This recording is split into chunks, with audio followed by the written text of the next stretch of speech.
Hi, this is Joseph Tan, and welcome to Emmaus Heartburn as we open the pages of the Bible and allow Jesus to explain to us the things concerning himself in all the scriptures.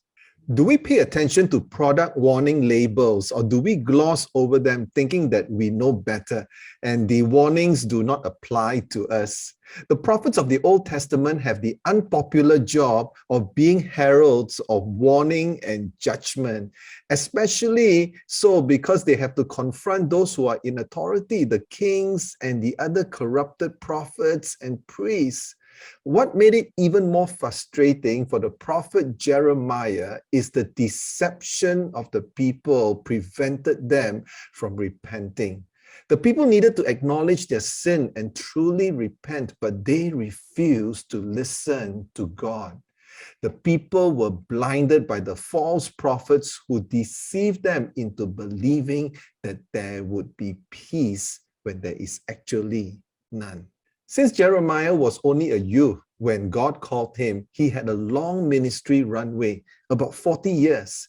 However, not once did he see any real success in changing or softening the hearts and minds of his stubborn, idolatrous people.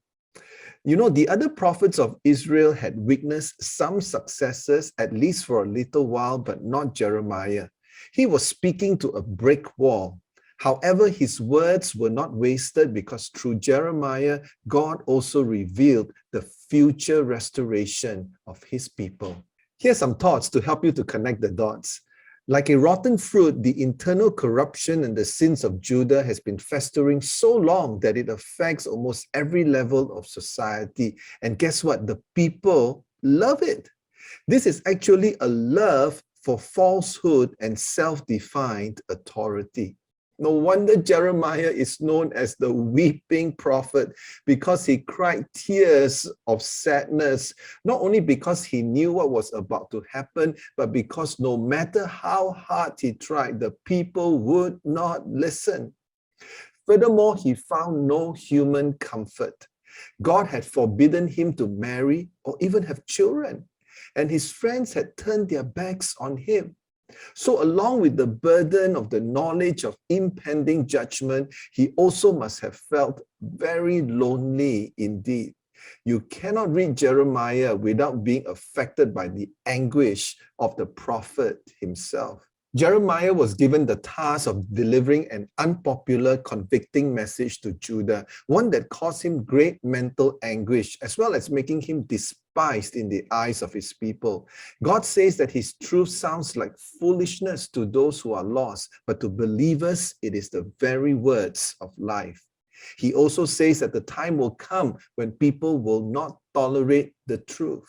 Those in Judah in Jeremiah's days did not want to hear what he had to say, and his constant warning of instructions are warning the lost and dying world of impending judgment.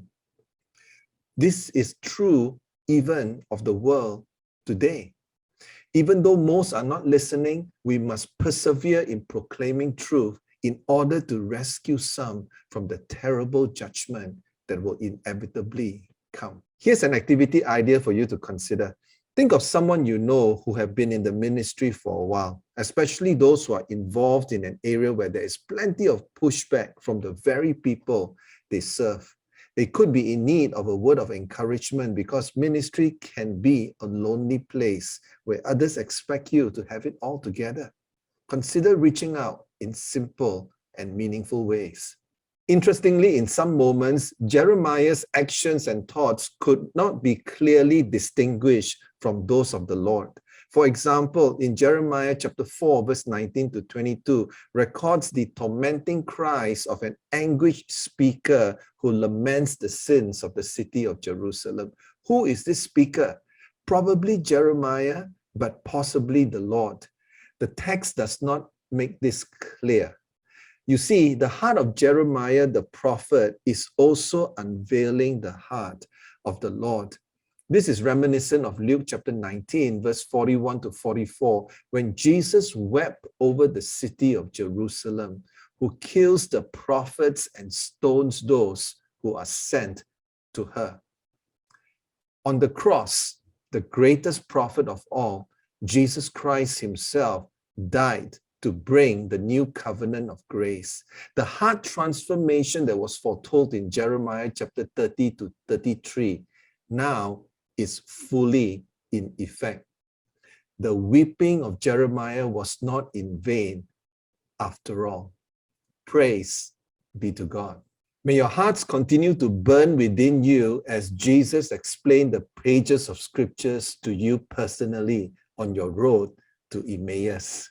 We welcome your comments, feedback, and questions. Please post them in the comment section below.